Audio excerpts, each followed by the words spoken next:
شاہ عطار کا پیارا ہے یہ مشتاق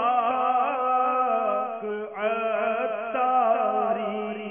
دعوت اسلامی یہی چاہتی ہے کہ ہم خوش نصیبی کی طرف آئیں، بد نصیبی کی دلدل سے نکل جائیں اور اپنے گناہوں پر سچی توبہ کر کے اللہ تعالیٰ کے حضور رو کر گڑگڑا کر ایک اچھے ماحول سے وابستہ ہو جائے۔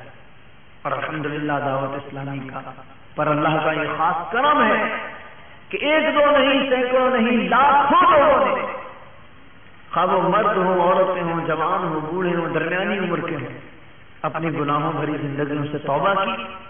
گناہ ان کی نظر میں آئے، یار میں نے اتنے بڑے بڑے گناہ کیے، پھر جو رونا شروع کیا، آنکھوں سے یہ سمندر بہا اور سچی توبہ کی، تو اللہ تبارک و تعالیٰ نے ان پر کرم کیا، کیونکہ جو سچی توبہ کرتا ہے اللہ تعالیٰ اس کے گناہوں کو معاف فرما دیتا ہے، بڑے کرم والا ہے۔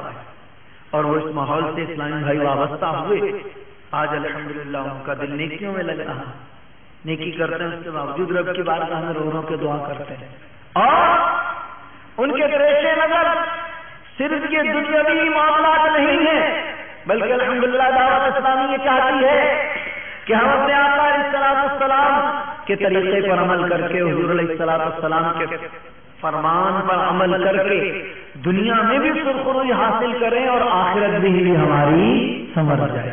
الحمدللہ اسی پیغام کو دعوت اسلامی کوچا کوچا، قریہ قریہ، گلی گلی عام کر رہی۔ یہی پیغام لے کر میں آپ کی بارگاہ میں آیا ہوں، ہمیں کچھ نہیں چاہیے۔ دعوت اسلامی الحمدللہ تبلیغ قرآن و سنت کی عالمگیر غیر سیاسی تحریک ہے۔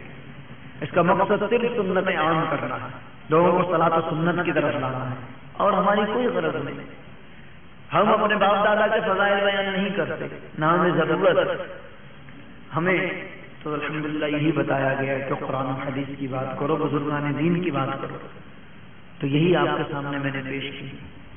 درد کیا ہے جناب والا، آرزو کیا ہے، خواہش کیا ہے کہ یہ امت جو آج خیروں کے راستے پر چل رہی ہے، کاش اپنے نبی پاک علیہ السلام کے طریقے پر آ جائے، سب کچھ محبوب کائنات کو سمجھنے لگ جائے، ان کے عشق کو اپنے سینے میں بسا لے، اور ان کی اداؤں کو اپنا کر دوسروں کو بھی اس کا درد دے، دوسروں کو بھی اس کی طرف راغب کرے۔